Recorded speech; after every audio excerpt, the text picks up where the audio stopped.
Good morning, everybody, and welcome to another episode of Between the Bases. So, today I'm just going to be recapping what's gone on in baseball this week. There are two big storylines. I was looking for some other stuff, but it's really team specific for spring training. So, the very first thing, I did a live session about it the other night, but I want to address it on a bigger stage here. Alex Bregman and the Boston Red Sox are in an agreement on a deal. It was a 3-year, $120 million deal with deferrals. We're going to go over the deferrals on the next slide. So this is Boston's potential lineup, having Bregman now in there. It's projected as Duran in left, Bregman at second, which Alex Cora, and we discussed this before on here, Alex Cora earlier in the offseason mentioned that he sees Bregman as a Gold Glove second baseman because of his range, which I agree with, but I find it weird because normally, as players get older in their career, you want to move them to third, and it doesn't make, I don't know, to me, it just doesn't make sense putting Bregman at second when Rafi is such an awful, dreadful third baseman unless he plays the Yankees. He's the worst third baseman probably ever. But Bregman at second, Devers at third, Casas at first, Trevor Story at short, Masataka Yoshida as the DH, Wally Abreu in right field, Connor Wong at catcher, and Cedane Rafaela in center. Remember, Rafaela can also play short. That is not their correct projected record, 90 and 72. Let me get that. I copied that one. It might be the same. Who knows? Because you know what? We're going to project that because I think it was like 86, but we all know that Bregman being on that team is definitely gonna help them going into next year. Let's see what they are right now on Fangraphs. And then I'm gonna have to edit that post. They're 85 and 77 on Fangraphs. And hold on, MLB Red Sox record projection 2025. Okay. MLB says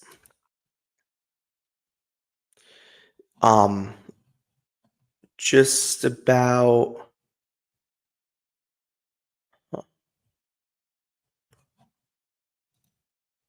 MLB Insiders have them between 85 and 87 wins. So that's my mistake. So we'll go with what Fangraphs said for them, the 85 and 77. So I'll update that on social medias. I apologize for that. 85 and 77. That's better than they were the other day. They were like 83. They were projected at 83, so he adds 2 more wins to them. That's good. That's also a low ball because I think he's going to be hitting doubles off the monster, so the projection on the screen might be more accurate at the end of the day. But here are Bregman's deferrals. Per Chris Cotolo, I forget what site he's on. I think it was like, let me get that.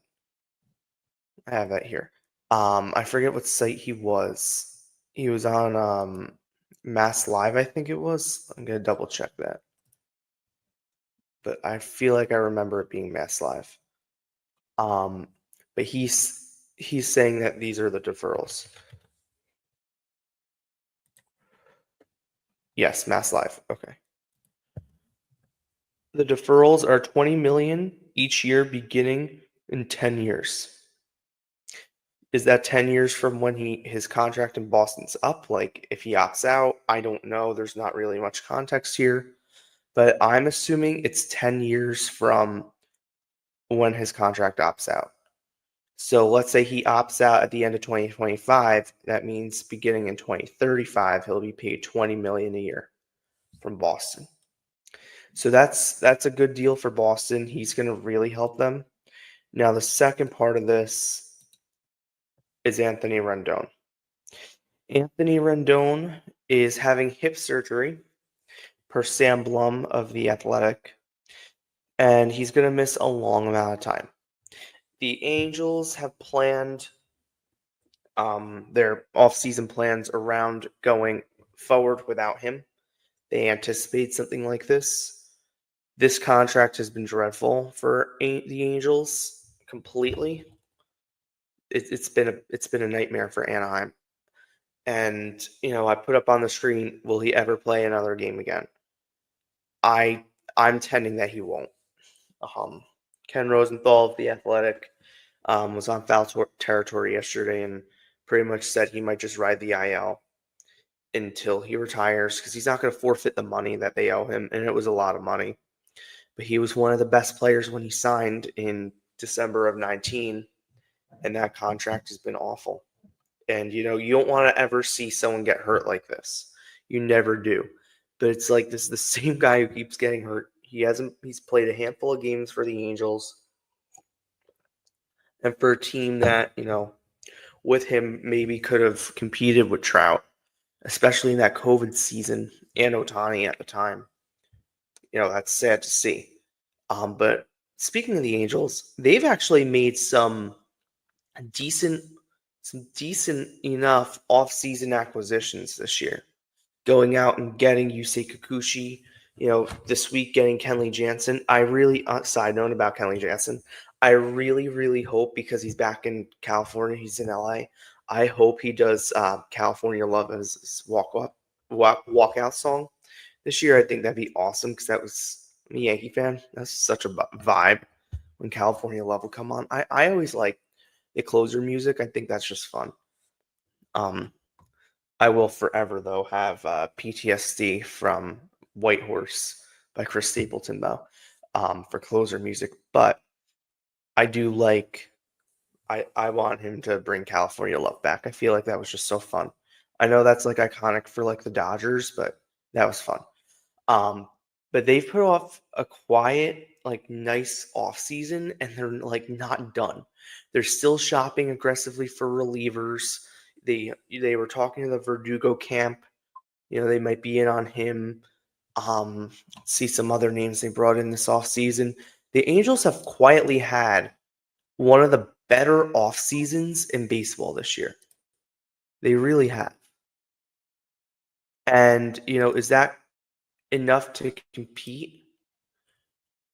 Okay, so here they brought in Kenley Jansen, Yoan Moncada, Yalmer Sanchez, which I think is a minor league deal. Let's see other major league.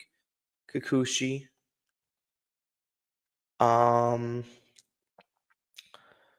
Travis d'Arnaud, Travis d'Arnaud. Kyle Hendricks, that was the other one. Kyle Hendricks. Okay. So yeah, I have it in front of me now. They got Kyle Hendricks, Travis d'Arnaud. They got Yoan Moncada, Kenley Jansen, and they got Yusei Kikuchi all on major league deals. Oh, and Kevin Newman, all on major league deals. They have a bunch of players, notably Victor Gonzalez, who's a reliever, J.D. Davis, anyone else of note? Dakota Hudson. No one else of real notice on minor league deals. That's a quietly, considering everything, that's a good offseason. If you look at other teams in that division, the Athletics are a fun team right now. The Athletics are a really fun team right now. And, you're looking at projections. Houston got worse. Whether you like it or not, Houston got worse heading into 2025. Heading into 2025, Houston got worse. Kyle Tucker's gone. They have Altuve playing in left field, which for some games, I don't know how that's going to look or that's going to play. They have Bregman just walked, and they replaced him with Isaac Paredes, who's a pull hitter and will be very pull happy with the Crawford boxes. But you look at this Houston team, and Presley's gone, and he was the anchor of that bullpen for years. When you look at this Houston team, they're not the big bad Astros that they were, in 2022, 2023. They aren't. They're a different team. a lot of those characters, as Yankee fans like to call them, are gone. Bregman's gone, Correa's gone, Springer's gone. Tucker really wasn't in that. Presley's gone. He didn't cheat, but he was still a character. And now you're left with the only one left on that team's Altuve. That's it. It's a totally different team. And,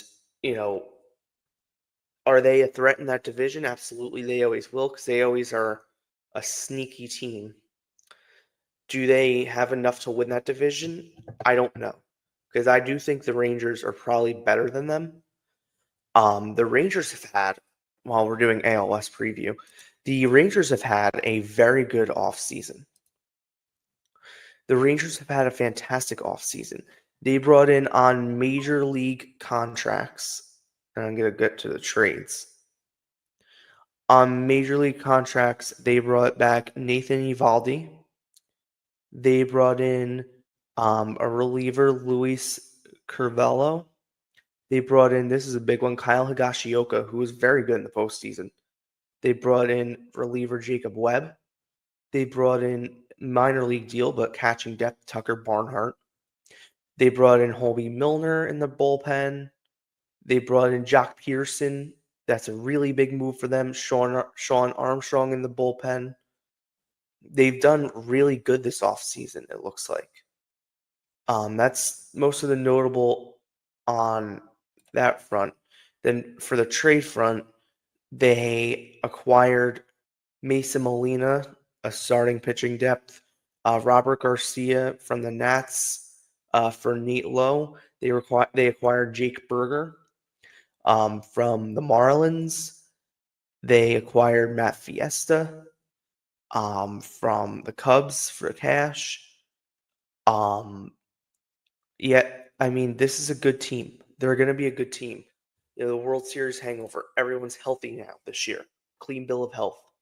What are they going to look like? I think they're going to be the best team in that division. I honestly think they could be the second best team, depending on how DeGrom does. The second best team in the American League. And 1, 2, and 3 in the American League right now. Without a doubt. 1, 2, and 3. The Yankees are number 1 for now. The Yankees are number 1. The Texas Rangers are number 2. And the Boston Red Sox are number 3 in the American League. Now, in all of baseball, Red Sox might be closer to between 8 and 10. Yankees are solid 3 or 4 in all of baseball. I put the Dodgers, I put the Braves, then the Yankees, the Phillies, the Mets, the Rangers, the Diamondbacks, the Red Sox, the Padres, and the Cubs. Those are the top 10 teams in baseball. 3 of them are in the American League. The other 7 are in the National League. Think about that.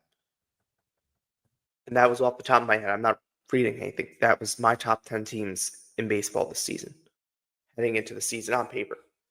Because 3 of those that I just rattled off are going to win their division. They are. I think the Braves are going to win the East. I think the Cubs are going to win the Central, and they should win the Central. And I think, obviously, the Dodgers are winning the West. The Padres haven't done much this offseason, but they're going to be there. But what I'm saying is the Texas Rangers are going to be good. The Oakland Athletics are a fun young team. They've made some really solid, and, of course, they leave Oakland, and now they're going to spend, according to Fisher. They've made some good moves. Jose Leclerc, good move. Gio Urshela, the most happy fella, good move. Sevy, great move. Luis Severino. That's a good starting pitcher move. A veteran starting pitcher, which pains me to say because I've watched his whole career. TJ McFarland, they re-signed. And then a couple other minor league moves, and they're still looking. Good team. A solid enough team. They extended Brent Rooker. They're going to be a good enough team to compete. Maybe get to 500. This might be their year to get to 500. I don't see them as a wild card team unless Houston's really just that bad. Because I don't see 3 wild cards coming out of that division. because Boston realistically is going to get a wild card. The Yankees are realistically going to get in. Baltimore, I don't know about. They haven't done enough this offseason for me to believe, and everyone's like, they're still a fun young team. Look at the starting pitching. They lost Corbin Burns, one of the best starting pitchers in baseball, and replaced it with Charlie Morton and Tommy Sagano, I think his name was. I'm going to get that. I think that was close. Let's see. What was his name? Yeah, Tomiyoko Sagano. Yeah, a 1-year contract. They signed Gary Sanchez, good move. Tyler O'Neill, if he stays on the field, it's a good move. They signed Kittredge as reliever. They have a ton of outfielders, and the intent is not to trade anyone. They should be the perfect team to call up San Diego and try for Cease. And I know they're probably not trading Cease now because it looks like what San Diego's doing with Pivetta is they're acquiring Pivetta. They're going to now have a rotation, which is Cease, King, Pivetta, Cease, Darvish, King, Pivetta, and someone else in that rotation, whoever their 5 is. Let me pull that up. Whoever their number 5 is. And then what that is, that's their pitching. That's a great pitching rotation. So instead of trying to win with the bat, Kyle Hart. It would be Cease, King, Darvish, Pivetta, Hart. Those are the projections via Fangraphs for their starting rotation. So they're going to try their best with probably 4 out of the 5 of those starters to win games and win close games. And that's what you want to look for with the Padres. It's going to be hard to win that division. I don't know if they're going to come in second in that division. And the reality is, at the trade deadline, they could flip King, or they could flip Cease, or they could flip, most likely, the one out of that list because he's going to cost the most money is Pivetta, where they could flip him at the deadline to a borderline contender. Let's say Detroit's looking for someone at the deadline, they could flip him there and make some noise. That's where we are in baseball. Not much going on right now. Spring training's underway, and we'll go from there. But I want to thank you all so much and have a great day. Let's go baseball.